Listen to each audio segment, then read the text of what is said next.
আওয়ামী লীগ সরকার পতনের পর দলটির অনেক নেতাকর্মী ইতিমধ্যে গ্রেফতার হয়েছেন।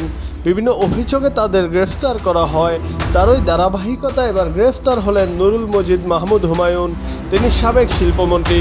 সাবেক এই সংসদ সদস্য ও সাবেক শিল্পমন্ত্রী নুরুল মজিদকে গ্রেফতার করেছে পুলিশের elite force rapid action battalion.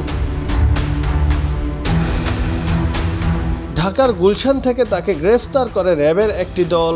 বুধবার 25 সেপ্টেম্বর ভোরে বিষয়টি নিশ্চিত করেছেন র্যাবের লিগ্যাল ও মিডিয়া উইংয়ের পরিচালক লেফটেন্যান্ট কর্নেল মুমিন ফেরদৌস। তিনি বলেন, 4 আগস্ট নরসিংদীর মাধবদী এলাকায় বৈষম্য বিরোধী ছাত্র আন্দোলন চলাকালে ছাত্র জনতার উপর হামলা, আক্রমণ ও হত্যাকাণ্ডের অভিযোগে দায়ের করা মামলায় তাকে গ্রেফতার করা হয়েছে।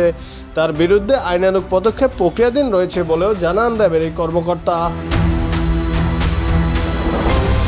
এদিকে মঙ্গলবার দিবাগত রাতে তার ছেলে মঞ্জুরুল মাজিদ মাহমুদ সাদিক সামাজিক যোগাযোগ মাধ্যম ফেসবুকে পোস্ট দিয়ে তার বাবার গ্রেফতারের বিষয়টি জানিয়েছেন। নুরুল মজিদ হুমায়ুন 1986 সালে আওয়ামী লীগ থেকে মনোনীত প্রার্থী হিসেবে নরসিংদী 4 আসন থেকে সংসদ সদস্য নির্বাচিত হন। পরে 2008 সালে নবম ও 2014 সালে জাতীয় সংসদ নির্বাচনেও তিনি সংসদ সদস্য হিসেবে নির্বাচিত হন।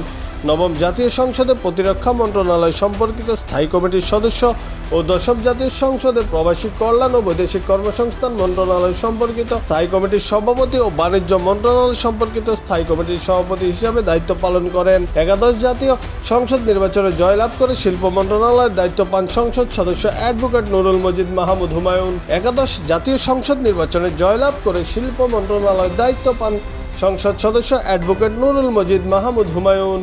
জুনায়েদ আহমেদ, বাংলা টিভি।